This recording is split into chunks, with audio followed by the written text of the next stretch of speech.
La insoportable intolerancia antihispana en los Estados Unidos. Habla como es con Juan Andrés. Escucha el tema, no te dé pena. Pon atención y da tu opinión. ¿Qué esperas que no encueras? Nunca las cosas habían parecido tan difíciles para los inmigrantes hispanos como lo es hoy en día. Las señales son crudas y espantosas.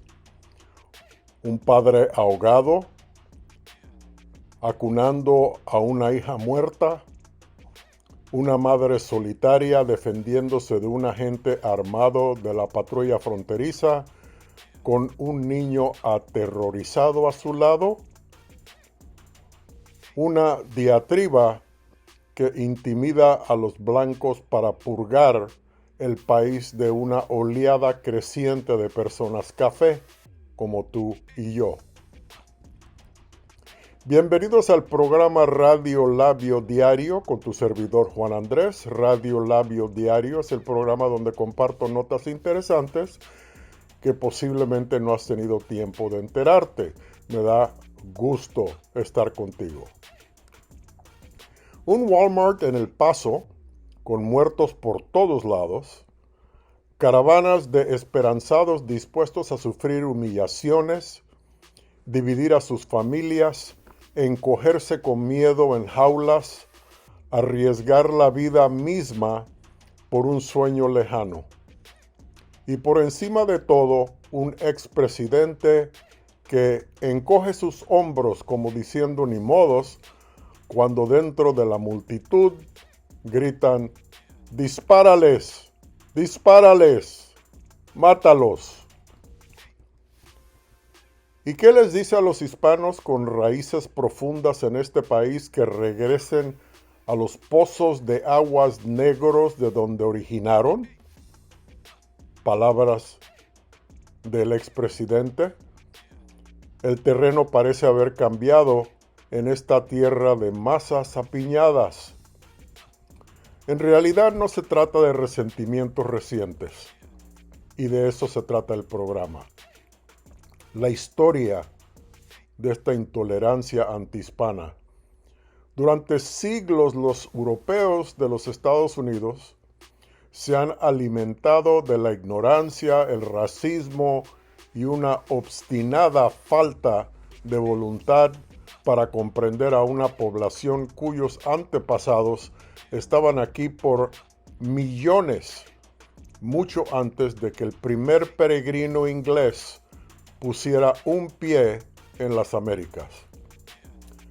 Lo único nuevo es que había un hombre en la Casa Blanca hace poco que se aprovechó de este resentimiento para su beneficio personal y a expensas de los más de 60 millones de hispanos estadounidenses e inmigrantes a través de Latinoamérica que quieren venir a los Estados Unidos, que él sigue marginando hasta el sol de hoy.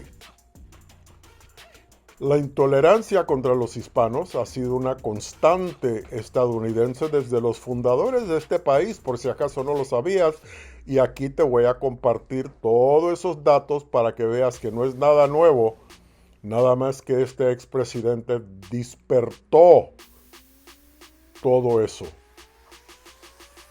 Ni 10 años después de redactar la Declaración de Independencia, uno de los primeros presidentes, Thomas Jefferson, sugirió con aire de suficiencia que estos Estados Unidos podrían arrebatar toda América Latina, pedazo por pedazo, tierra por tierra.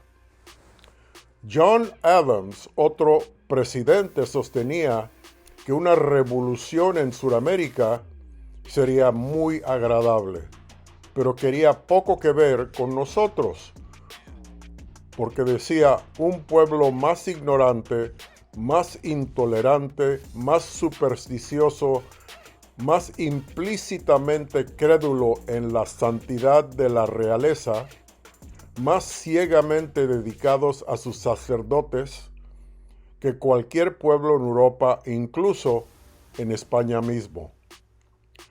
John Adams logró demonizar una religión y descartar toda una orden humana con esa declaración de la Casa Blanca en ese entonces. El odio no estaba reservado solo para América Latina, sino también para los españoles, un odio heredado de los ingleses que habían luchado contra España durante siglos, asaltando sus buques llenos de plata y oro en camino a Europa y Asia y beneficiándose de las riquezas lamentablemente muy mal administradas por los españoles. Ahí se acostumbraron a robar. Vieron la ventaja de no tener que conquistar, sino robar lo que ya venía hacia España. Mucho más fácil que andar lidiando, colonizando, educando y tratando de sacar esas riquezas cuando ya los españoles les servían a ellos básicamente como trabajadores, porque la reina permitió que muchos de sus buques fueran buques de piratas que se dedicaran solamente a atacar los buques españoles y traer las riquezas a Inglaterra. Funcionó tan bien que cuando llegó a las Américas usó la misma táctica con los indígenas. Cuando se apoderó de las tierras españolas, mexicanas, usó la misma táctica. Y más coraje da pensando que se extendió este tratamiento a la sufrida población indígena. La lógica no era muy diferente de los argumentos que se habían apoderado de Europa poco después de la conquista. ¿Qué decían ellos de estos indígenas, estos seres humanos en estas tierras nuevas? Se preguntaban entre ellos, ¿eran los indígenas realmente humanos? ¿No era más probable que fueran bestias de carga? Quienquiera que fueran, no eran importantes para los españoles. Estaban destinados a trabajar la tierra. La agricultura de hoy en día siguen trabajando, viniendo de las tierras del sur, a hacer lo que desde un principio los españoles decidieron usar esos indígenas hoy en día mestizos, pero la misma táctica, la cual los ingleses cuando llegaron a las Américas continuaron con esas ideas, usándolos para la agricultura, trabajar la tierra, las minas, los ladrillos, que hoy en día es la construcción, y seguimos ahí. No ha cambiado mucho, ahí nos tienen. Y ese es parte del problema, que quieren mantenernos ahí, no educados, no poder abrir nuestros ojos y dar opiniones y ser parte del proceso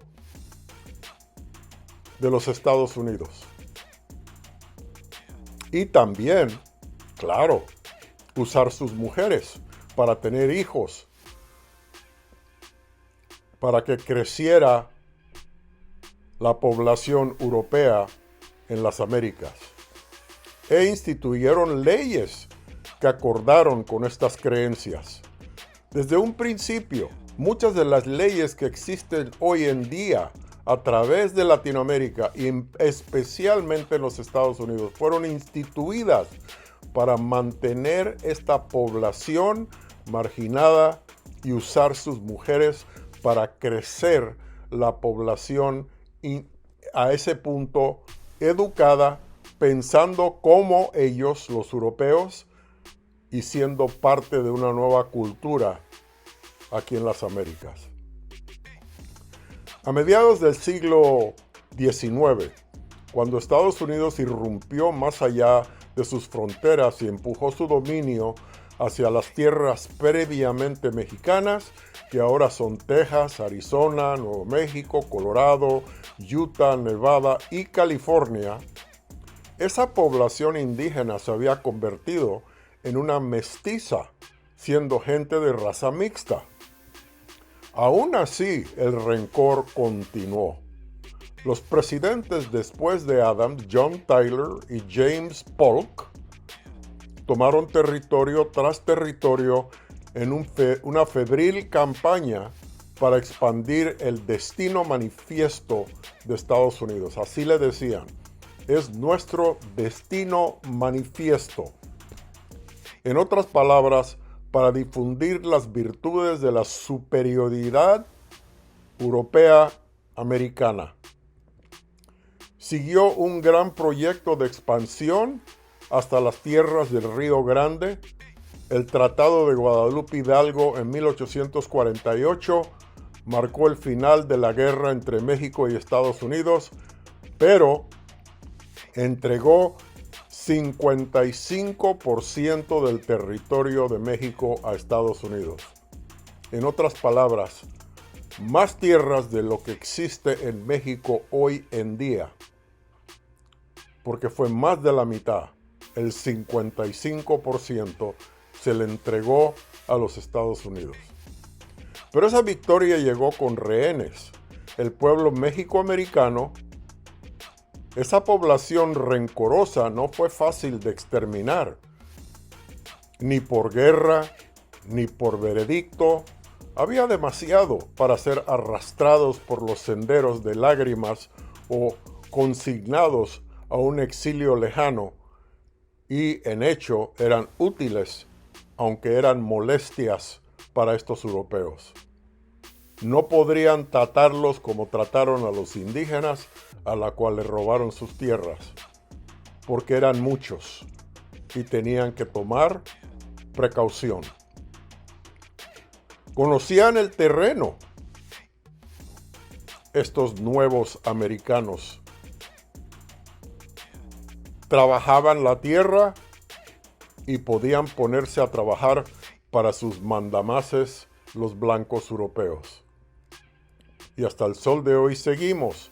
Con el tiempo, dijo el presidente William Taft, otro presidente, todo el hemisferio será nuestro de hecho, ya que en virtud de nuestra superioridad de raza blanca, palabras del presidente de la Casa Blanca de los Estados Unidos, ya es nuestro moralmente. Él llegó a la conclusión que moralmente todo el hemisferio era para él y su gente. Taft pasó a endurecer la mano de Porfirio Díaz en el reinado asesino del infame dictador sobre el pueblo mexicano, sin preocuparse más que por proteger los intereses comerciales estadounidenses y ordenar la ocupación estadounidense de Nicaragua. Taft ayudó a Porfirio Díaz a mantener al pueblo mexicano agachado, golpeado, asesinado, usado, marginado, porque le convenía a los Estados Unidos. Había un acuerdo entre el presidente Taft y Porfirio Díaz. Pero la mano extendida a México no se extendió a los mexicoamericanos de los Estados Unidos. El propio país donde Taft era presidente no extendió la mano como lo hizo con Porfirio Díaz. No buscó un líder mexicoamericano. No se trató de llegar a un acuerdo para que los mexicoamericanos tuvieran también un lugar en este país. Él los dejó marginados, desconocidos, usados. Ahora, te va a sorprender. porque has escuchado a través del tiempo de los linchamientos de los afroamericanos en el sur de los Estados Unidos. Bueno, los linchamientos de hispanos se convirtieron en legión aquí en este país, desde California hasta Wyoming, durante esos años de este presidente y después. Muchos, miles de mexicoamericanos linchados de los árboles para mantenerlos marginados, asustados y que siguieran trabajando calladamente. No fueran molestias para la raza superior europea, blanca, norteamericana. Y fueron ignorados, seguidos solo por indignados diplomáticos mexicanos que tenían poco poder para controlar la brutalidad. México lo vio, México se quejó, pero México no tenía nada de poder dentro de los Estados Unidos, ya que los Estados Unidos tenían un arreglo con el gobierno a través de Porfirio Díaz, y aunque se quejaban estos diplomáticos, a nada llegaba. Cuando se quejaban en México, se ignoraban lo que ellos decían, y cuando venían a los Estados Unidos, menos se les tomaba en consideración. A medida que avanzaba el siglo XX, la política volátil de México estimuló aún más la inmigración mexicana a los Estados Unidos, deleitando a los empresarios estadounidenses que necesitaban mano de obra bien barata para construir vías de ferrocarril, erregir pueblos, trabajar en ranchos y agacharse día y noche en los campos agrícolas. Los mexicoamericanos eran buscados por su sudor, su servicio militar y los impuestos que pagaban para ayudar a mantener el país. En este pasado inaceptable que Trump quiere regresar al decir Make America Great Again, que muchos de sus seguidores creen que él está hablando de los 1950s, 40s, después de la Segunda Guerra Mundial, y él los deja que sigan creyendo eso, con tal de que él pueda sacar ventaja, él pueda otra vez elegirse a la presidencia. Pero en su cabeza, él no está hablando de esta temporada. Él está hablando de la temporada del presidente Taft. Él está hablando del tiempo cuando éramos nada, agachados, asustados, dándole gracias a Dios que podíamos trabajar suficiente para poder comer y tener un techo. Ahí nos quieren. Los seguidores de Trump y Trump ahí nos quieren. Y recuerda, la gente que lo están siguiendo no van a quedar en el gobierno de Trump. Van a quedar los líderes que creen y conocen su ideología. Y cuando empiezan a cambiar las leyes para regresar a esos tiempos, tú te vas a dar de cuenta que es muy tarde. En la visión de Trump es de un Estados Unidos blanco. Los inmigrantes deben de ser agradecidos y servirles. Punto final. Agradecidos por ser sirvientes de los blancos estadounidenses. El resentimiento contra la creciente presencia hispana en las ciudades y las escuelas encontró voz en edictos únicamente en inglés, alentando a los estadounidenses blancos a tratar a los latinos como una clase baja, extranjera, no deseada, aunque estaban aquí antes que ellos. En la pequeña ciudad de Tres Ríos, en Texas, un soldado hispano que regresaba de la Segunda Guerra Mundial en un ataúd, se le negó un entierro adecuado porque no era blanco. Más al oeste, en California, caricaturistas, políticos y novelistas policiales caracterizaban una maremoto de jóvenes varones mexicoamericanos como una amenaza para la raza blanca de este país, que entonces causó en Los Ángeles que miles de soldados y civiles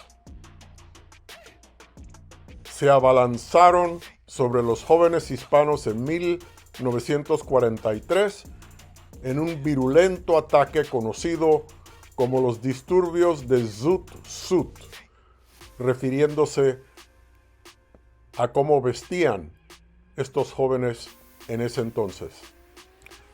Los estadounidenses de raza café fueron empujados desde ese momento a comunidades segregadas, se le prohibió formar parte de los jurados, sus hijos fueron obligados a asistir a escuelas mexicanas. En el sur de Arizona, los trabajadores agrícolas, si no cooperaban, migrantes, los secuestraban, les robaban, los torturaban, les quemaban los pies y les decían que se largaran a donde vinieron. Una vez que cruzaba ese trabajador a los Estados Unidos, si no se portaba como ellos querían, los secuestraban del trabajo en la noche cuando estaba dormido, le robaban todas sus pertenencias, los torturaban y les quemaban los pies. Y les decían, regrésate de donde vienes porque si te vemos aquí, te va a ir peor. Hace unos años atrás, Richard Nixon, un presidente que todo el mundo conoce, dijo, América Latina no importa. Incluso cuando estaba emitiendo directivas para estrangular la economía de Chile y poner de rodillas a un gobierno socialista inconveniente para los Estados Unidos. A la gente no le importa un carajo, dijo él. Y el secretario de Estado, que todo el mundo conoce como uno de los mejores en los Estados Unidos, el Henry Kissinger, estuvo de acuerdo con Nixon. Y él dijo, lo que sucedió en Chile y lo que ha pasado en México y lo que le pasan a los hispanos aquí en los Estados Unidos, dijo Kissinger, no tiene importancia. Por eso, los estadounidenses no han sentido mucha curiosidad por la región al sur de su frontera, que está alimentando a nuestra floreciente población hispana. ¿Te sorprendería? Ronald Reagan le dijo al pueblo estadounidense luego de su primer viaje oficial a Centroamérica. Son todos países individuales.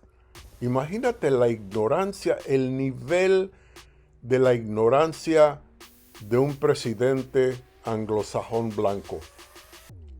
Ronald Reagan, diciéndole al pueblo, te sorprendería que estos son todos países individuales. Este señor creía que éramos todo un país. Centroamérica era un país. Y de ahí viene, no tiene importancia, como decía Nixon, la indiferencia que ha tenido los presidentes de los Estados Unidos hacia Latinoamérica y los mexicoamericanos. Así que no debería sorprender a nadie que una generación más tarde, en el 2006, salió un presentador de radio, Hal Turner, un neonazi que en su programa de radio y hoy en día en podcast en el internet de Nuevo Jersey, cuyo programa se transmite a través de todo el país, se deleita con la idea de que América Latina es el continente oscuro y siniestro. Estas sucias plagadas de enfermedades, bolsas de desechos humanos en dos patas, son demasiado estúpidos para creerles nada. Él lo sigue diciendo al aire hoy en día, en vivo. Piensa, dice él, Estados Unidos, si traemos suficientes de ellos aquí, pueden hacer de los Estados Unidos exactamente de lo que han hecho de esa cochinada llamada México. Y se permite decir eso porque supuestamente hay libertad de expresión en los Estados Unidos. Este veneno se sigue repartiendo a través del país para las personas racistas que lo escuchan, que están cerca de 100 millones. Convertir a todo nuestro país infestado de drogas, dijo y sigue diciendo este locutor. Estas personas son infrahumanas. Me encantaría que las personas que tienen armas las usaran. Abogó por ametrallar a estos invasores hispanos hasta matarlos. Y sigue diciendo estas cosas en la radio de los Estados Unidos. No es un gran salto de esas palabras pronunciadas en las ondas de radio y podcast del Internet estadounidense recientemente a la retórica en la declaración vinculada al sospechoso del tiroteo en El Paso. Si podemos deshacernos de suficientes de ellos, entonces nuestra forma de vida puede ser más sostenible, dijo este locutor. Y cuidado que las ideas de este hombre del Paso, que mató tantos en el Walmart, exclusivamente latinos, no fue influenciado por palabras como esta. Y no está muy lejos de las etiquetas como subhumano del pasado a los tweets de un entonces presidente usando palabras como estúpido, inmundo, escombros humanos, hasta palabras como violadores, criminales, invasores en la presidencia. Estamos hablando de presidentes hablando de nosotros de esa manera por más de 100 años. Estos insultos contra los latinos de una forma u otra han estado en el lenguaje estadounidense por décadas, cientos de años. La pena, por supuesto, es que al igual que los irlandeses hambrientos que huyeron de la hambruna, o los rusos eludiendo los peligros de vida o muerte, o los alemanes eludiendo los peligros reales de la opresión religiosa, los inmigrantes latinoamericanos se arriesgan a huir hacia el norte para escapar de condiciones concretas que amenazan la vida, crimen, drogas, pobreza. De las 50 ciudades más violentas del mundo, 43 se encuentran en Latinoamérica. De los 25 países con las tasas de homicidios más altas, casi la mitad están al sur del Río Grande. Para entender por qué esto es así, necesitamos entender medio milenio de historia, el cruel legado de una estructura colonial brutal que sigue hasta hoy en día en Latinoamérica, y la corrupción desenfrenada del sistema de castas blanco-café que se ha engendrado. Necesitamos comprender la mayor aflicción de la región y su terrible desigualdad. América Latina es la región más desigual del planeta, precisamente porque nunca ha dejado de ser colonizada por explotadores y conquistadores. proselitistas y durante los últimos 2 siglos por corporaciones multinacionales, en su mayoría estadounidenses, y su propia minúscula élite. Como los economistas han argumentado durante mucho tiempo, las sociedades extraactivas como la de América Latina se basan en la injusticia social. Están diseñados y mantenidos por una clase dominante, casi siempre blanca, cuyo objetivo principal es enriquecerse y perpetuar su poder. Prosperan cuando el privilegio absoluto reina sobre la pobreza absoluta, pero las naciones extraactivas también están programadas para fracasar a largo plazo. El daño causado por su interminable ataque a los recursos naturales es demasiado duradero. Es violencia, resentimiento, pobreza, daño ambiental y crimen.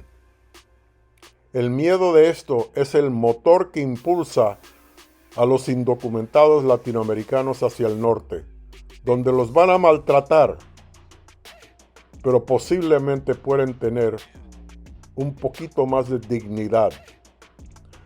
La ironía es que muchos están aquí porque siempre estuvieron aquí. Como les gusta decir a los mexicoamericanos, no cruzaron la frontera nos cruzó.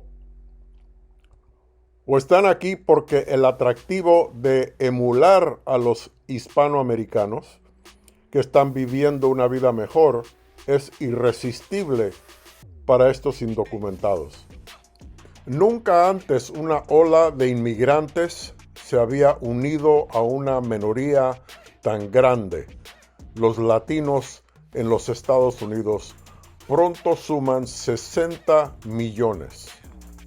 Según el Pew Research Center, ese es un enorme aumento del 40% en 40 años. Casi 2/3 son hispanos nativos. Lo que quiere decir que lo que sea que hayan pensado los presidentes Jefferson, Adams y Nixon es obviamente erróneo. América Latina sí es importante para los Estados Unidos y siempre lo ha sido. La larga y complicada historia que ha convulsionado a las naciones e impulsado a los hispanos a nuestras costas debe ser de suma importancia para los norteamericanos. La historia de América Latina no se parece en nada a la historia de Estados Unidos.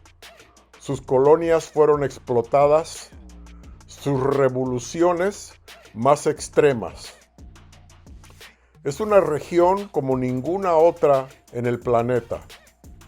Haríamos bien en estudiarla. Ya es hora de que entendamos lo que traen los latinoamericanos cuando vienen.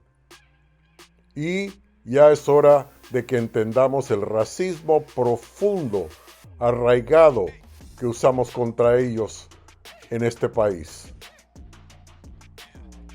Radio Labio es la voz de los hispanos en los Estados Unidos. No se te olvide correr la voz de Radio Labio, que se escucha en más de 60 sitios, o nada más haz una búsqueda en Google, Radio Labio, y ahí te sale. Nos vemos en el siguiente programa. Habla como es con Juan Andrés. Escucha el tema, no te dé pena. Pon atención y da tu opinión. ¿Qué esperas? Que no encueras tu mente. Haz tu presente, levanta tu voz. Hay que unirnos. Todos los cafés, ¿cómo lo ves? Solo si tú lo crees. Yo sí lo creo que es posible. No es imposible. Cafés unidos seremos invencibles.